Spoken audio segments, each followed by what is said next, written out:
Lauren, welcome, welcome, welcome. We are so excited to have you here. Well, thank you so much. The pressure is on. Thank you. Thank you for that introduction and thank you for having me. Yeah, so there's a lot of things that you have done, and I want to get started because I know that you became the founder and CEO of ColorCom at 25 years old, right? Yeah. So let's take Yeah. this back for a second, right? At Yeah. 25, many of us are either coming right out of college, maybe we're trying to figure out what we want to do with our Yeah. lives, we're looking for a job or career. You're starting empires, you're starting a Yeah. business.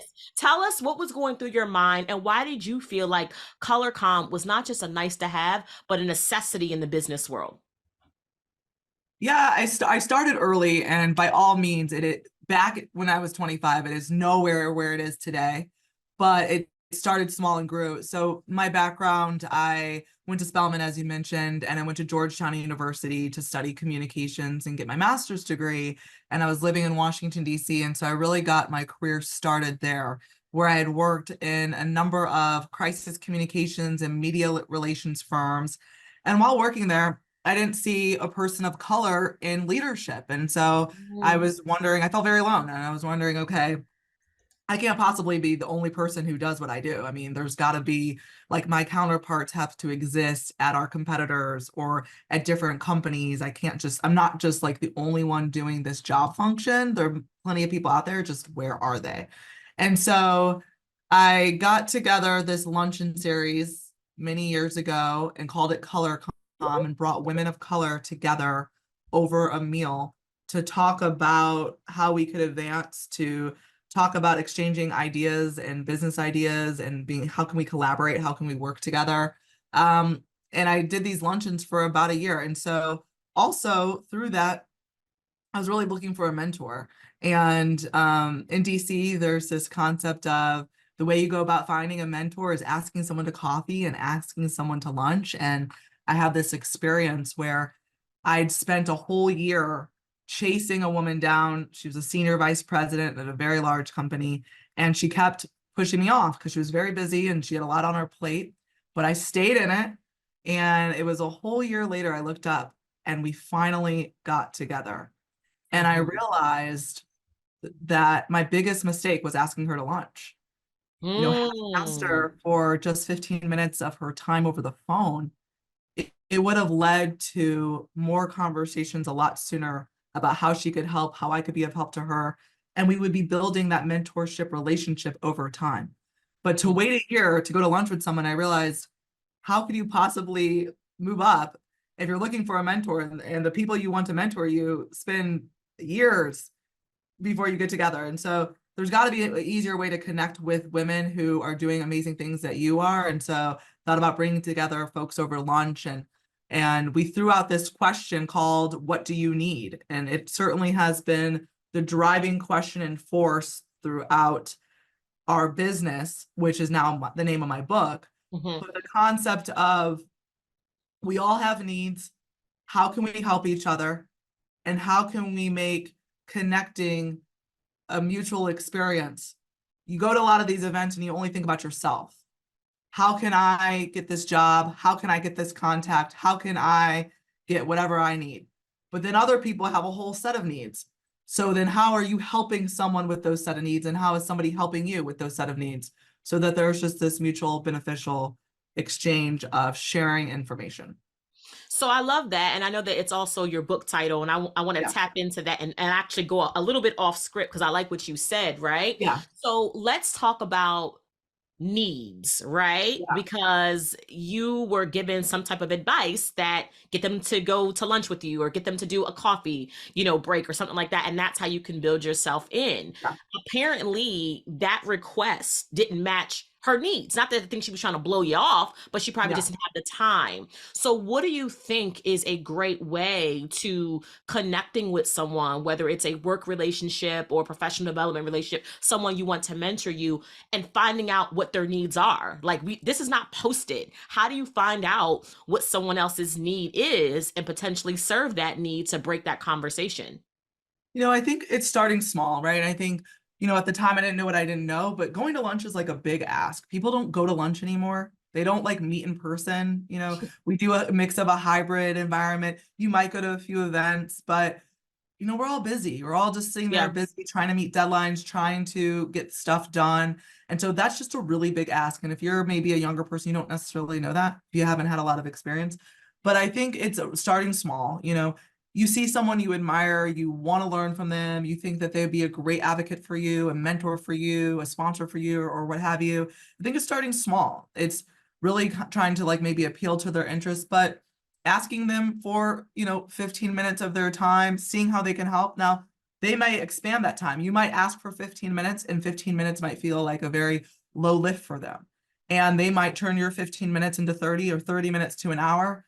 But if they don't know you yet, they don't know what they're going to get. So 15 minutes is a great starting point, just to say, can we connect, and be specific too, because what I oftentimes see with Gen Z is, let me know whatever time works for you. Or they might go ahead and tell you all of their available points, and that's just too much. Throwing out a date and time is helpful because that person can match their schedule and see if that works, and then they can throw out another date and time that works better. But when you start to say open-ended things, those type of things just don't get scheduled. Right. No, you're exactly right. I mean, I feel like that about my calendar. If it's not on a calendar, it's not happening in real life, right? So let's talk about a little bit more about this book, and that's coming out in April, correct? That's when the book is Correct. coming out. April 2nd. Yes, we're Yeah. in pre-order season now.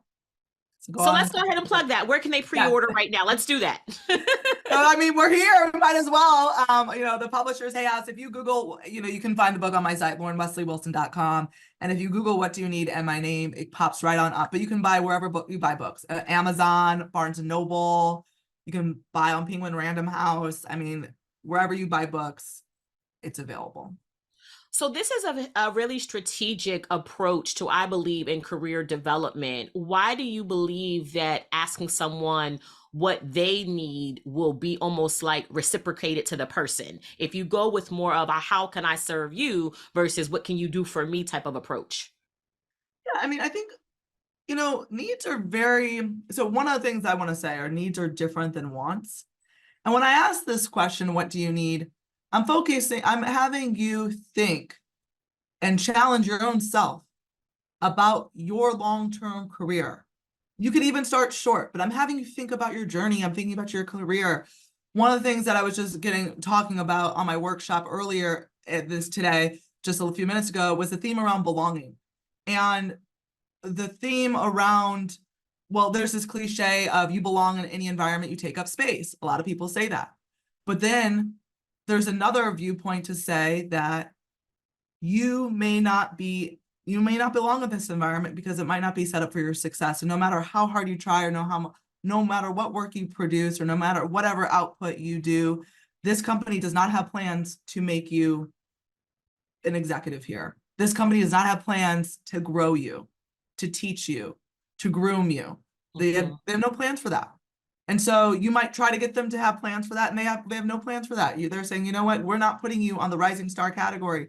Whether you are or you're not, you're never going to make it here.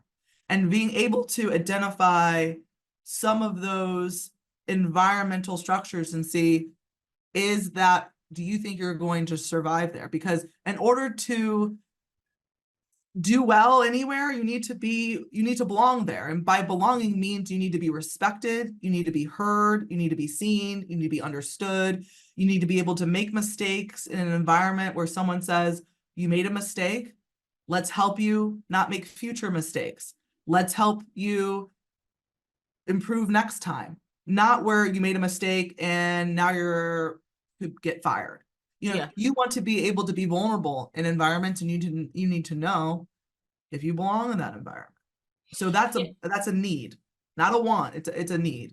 It's a need. Yeah, I like that. And when you're talking about being in environments, I want to talk about some either red or green flags. You can take Oh me yeah. wherever you want to go, right? Sure. Describe the type of environment where, let's say, a person of color is working, right? And I mean, it is green flags every day that this is a good place where you can potentially make a mistake and still grow and not be like, experience microaggression, or there's room for you to grow and develop. And then on the opposite, explain where it's like, that doesn't matter how many more certificates you get, doesn't matter how many more degrees that you get. This company culture does not value per se a diverse workforce, right? So what are some of the green flags, like you're in the right place, right? Or what are some of the flags, like it doesn't matter how much energy and effort you put into trying to get on people's good side, this just might not be a conducive environment for you to grow in your career? Well, I think first to start is to start with why you decide to work at this company. Because when you go into a company, there are a mixed bag of people. There are a mixed bag of people. There's some people that you might say, you know what, I don't think I'm going to vibe with this person. I don't think I'm going to vibe with that person. Or you might say, there's a little bit of this in her, there's a little bit of that in him that is reflective of me. Start at the company, at the root of it is the thing that you have in common with your employees and your coworkers and manager is the company you work at. If nothing else, it should be the shared value and mission of the company you decided and chose to work at every single day. So it starts there. Now, if you were in a hurry and you just needed a job, you're hopping from job to job and you just needed a paycheck, you have to take accountability and ownership of what you bring to the table. Because if you made a conscious choice, I'm going to work here because of this company represents my shared values and beliefs and mission, there should be people at the company that accept you, and there should be people at the company that welcome you, because if nothing else, you are kind of cut from the same cloth, so to speak, because you have this shared value and mission. Now, a lot of people don't do that due diligence and research. They see shiny object. This company looks like a shiny object. It's, sexy to work at. It has this perk and that perk. It's going to pay this. It has some stock options. Sign me up. But you didn't really stop to think about whether or not that was an environment that was going to welcome you. Mm-hmm. Another thing that I see is we talk about bringing your full self to work. I see disruptors. I see people who make excuses. Maybe an environmental structure is more conservative and you decide, I don't want to wear a suit and tie. Everybody else is, but I don't want to. I want to wear jeans on Tuesday because I want to. And that is, you are already creating an environment in which you're not getting on board with the culture. Mm-hmm. You're contributing to that. And so that you might say, well, no one has said anything and I produce good work, so I can show up looking like this, or I produce good work and I can show up any way I want. Yes and no. Sometimes people say things, sometimes you get the feedback, sometimes you don't. I mean, there are easy signs to spot that you don't belong. There are easy signs to spot that you don't belong. It could be a mix of people, it could be culture, it could be how people treat you. It could be a variety of things to spot that you don't belong. I think the hardest part is when you're in the gray area, because a lot of times things are very nuanced and it's hard to tell. It's hard to tell if you belong here and what to really look for. And it starts with yourself. If you feel that you are meeting expectations, your boss tells you so, your company lets you know that everything is good here with work product, with deadlines, with showing up on time, great. And if there's still some sort of something that doesn't feel right, that might be the case. If you don't get that feedback, that's swinging positive, and there might still be something that doesn't feel right. It could be the company and it could be yourself. It could be your willingness to be a part of a team player, be flexible, and get on board with company ways of doing so. Maybe you're not interested, maybe you're resistant, maybe you don't agree, but some of that starts with you and some of it is them. So it's being able to be able to decipher between the difference. And I just hear accountability shooting out, looking at it from a couple different perspectives, which is so good. Not only are you the founder of this amazing company, you're also an advocate, cheerleader, and champion for a lot of diversity, equity, and inclusion. And we have Yeah. all heard some of things Yes. that are shifting and changing in that space. At one point, DEI was very much celebrated, and I Yeah. feel like it's Yeah. sometimes getting a back burner. It's not as prevalent as it was. What do you think is the shift that's happening from all of these DEI efforts and energy that was going, and it seems to have like simmered and calmed down a little bit? What do you think that shift is from? Well, we know what that shift is from. We know that it is a conservative launch and effort to dismantle, DEI. I mean, there's this whole, I have this article right here in the New York Times, which is inside the crusade against DEI. America's under attack, how conservative activists took aim at woke. I mean, we know what all this is from. The reason why it's sticking, though, is because the listeners, the readers, the audience, the consumers don't really understand how DEI is benefiting them. They don't know what DEI is in the first place. And then they don't understand what they are going to gain, how this is going to help their companies, how's it going to help them personally, and they don't get it. So it sticks. You know, if you can't really properly understand something, it's you hear somebody say something, you agree, and it sticks. And it's not, on the flip side, the case for it, when people make a case for it, it's too complicated. The case is too complicated. And in its simplest form, DEI is not a bad thing. It's a good thing. It's about understanding difference. And we have to be able to understand difference no matter where we go, no matter what we do, whether it's at work, whether it's at a sporting event, whether it's anywhere. But I think what it's being communicated is that DEI is taking your job. You know, it's taking your leadership job. You would have had that position if it wasn't for the DEI program. And that's not necessarily the case. You know, so it is very complicated and it is very layered, but it is not a bad thing. Mm-hmm. Mm-hmm. No, you are right. And there is, I definitely think there's a falsehood of this person got it because they are a person of color. They are a veteran. They're a part of the LGBTQ community. Whatever thing that makes them different from the majority, as if this person wasn't qualified, right? That's the part that I think when it comes to when people challenge or question diversity, equity, inclusion initiatives, it's like this person is qualified, but for whatever there's this stereotype that they are not and they got it just because the color of their skin, just because of their gender, just because of this or that, negating the fact this person is experienced and has expertise. So I love the fact that, you know, we're having this conversation. And how does somebody now navigate the landscape where at once DEI was celebrated, there was a big push, and now they're still in a space where maybe they're not as celebrated anymore. Maybe it's feeling a little uncomfortable. The company culture is shifting. And do you find another job? Do you potentially try to stay and work it out? Or you built your career off of DEI and there's been threats of shutting down your department or shutting down your or eliminating your job. What does somebody do now that their whole experience, their expertise is now being challenged and questioned? No, it is really challenging, as you said. And I think that, you know, it really depends on where you work. If this is something where a lot, you know, to be honest with you, there might not be a whole lot you can do at that company.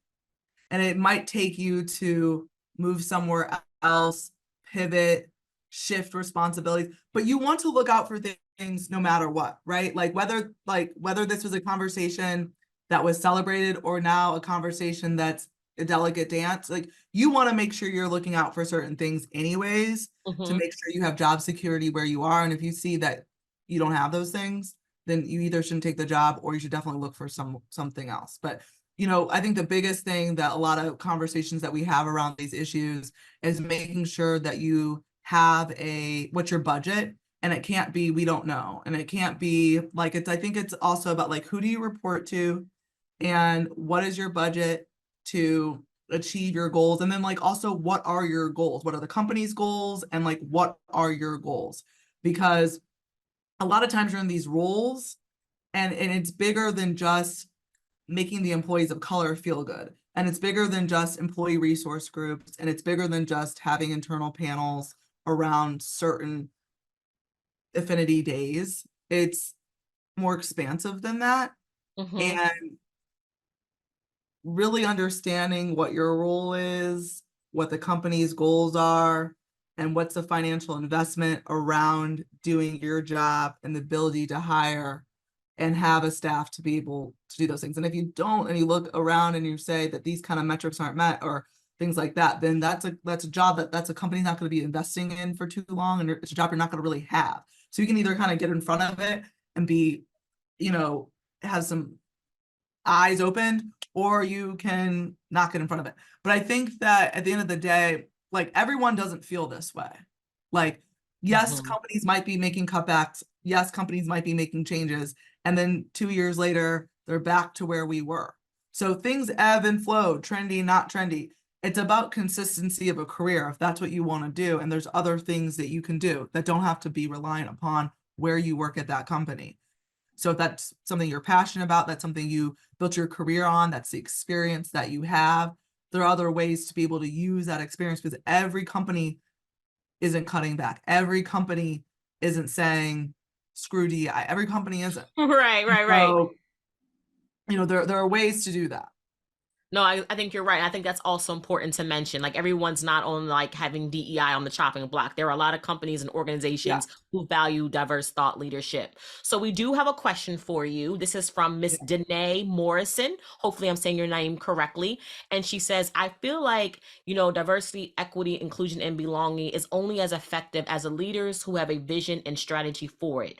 What should job seekers look for in leaders and companies when finding a place to thrive? That is a question that we have. So I'll ask that again. She said, what should job seekers look for in leaders and companies when finding a place to thrive? Yeah. I mean, And I I think you think, kind of mentioned that though. yeah. I mean, it's asking the right questions. I mean, when you decide to work wherever, I mean, you go through an interview process, right? But do a little bit more homework. You know, if that's what you care about, if that's what your some of your questions are, talk to some people outside of the interview process about their experience working there, about some of the things that they voiced concern, and have those concerns been met?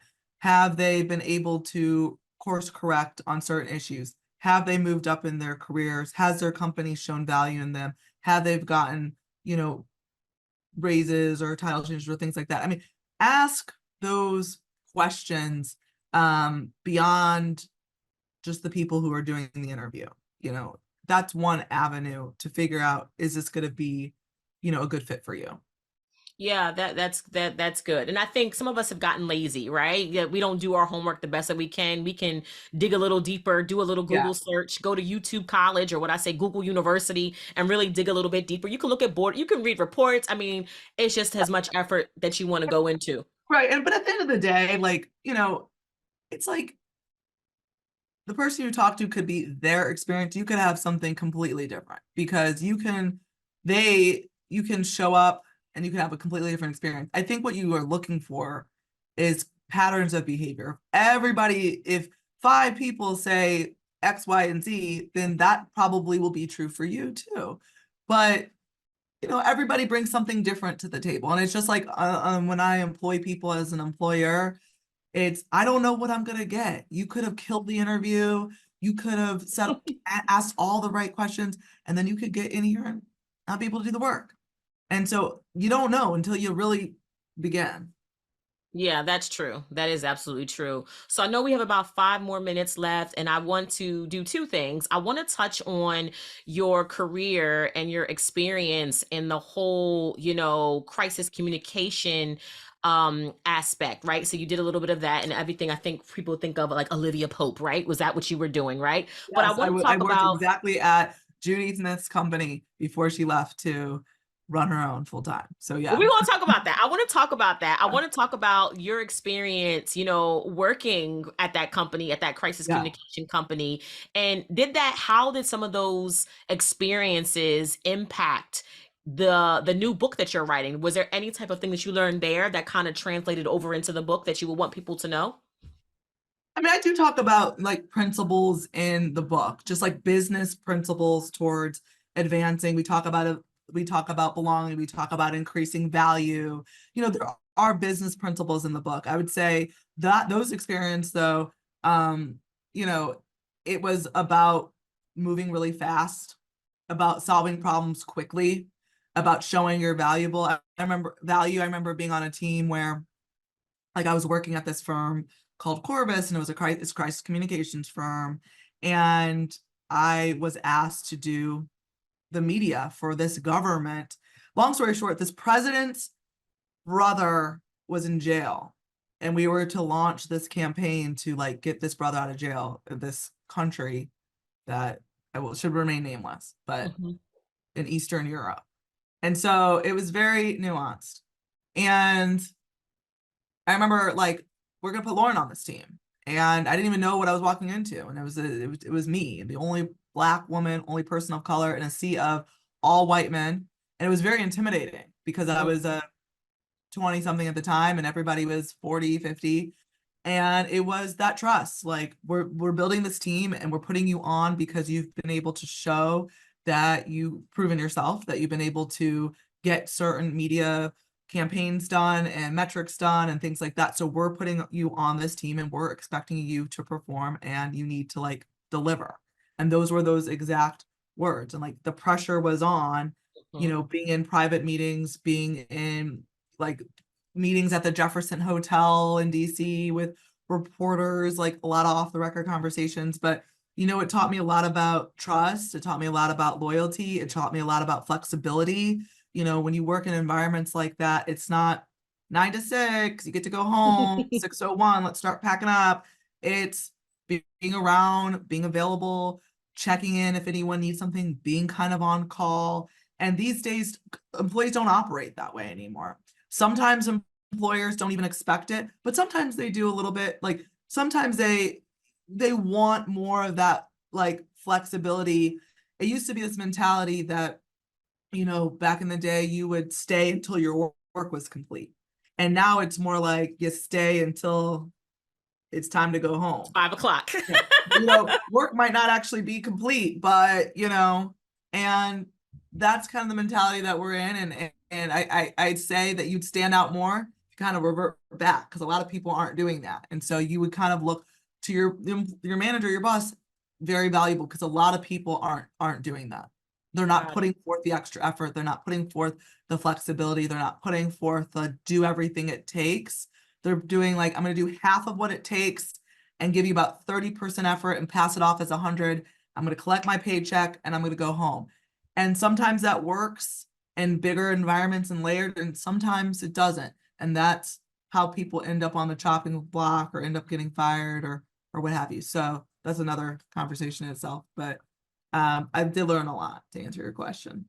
Well, thank you, Lauren. And we've learned a lot from you during this conversation. And I know that we're winding down and Hunter is about to jump back in. If people want to connect with you or if they're interested in getting your book in April or if they want to get it now on pre-order, where is the best place they can go to either learn more about what you have going on or pre-order your book? Yeah, they can follow me on my website, laurenwesleywilson.com. Please support authors of color and myself. What do you need?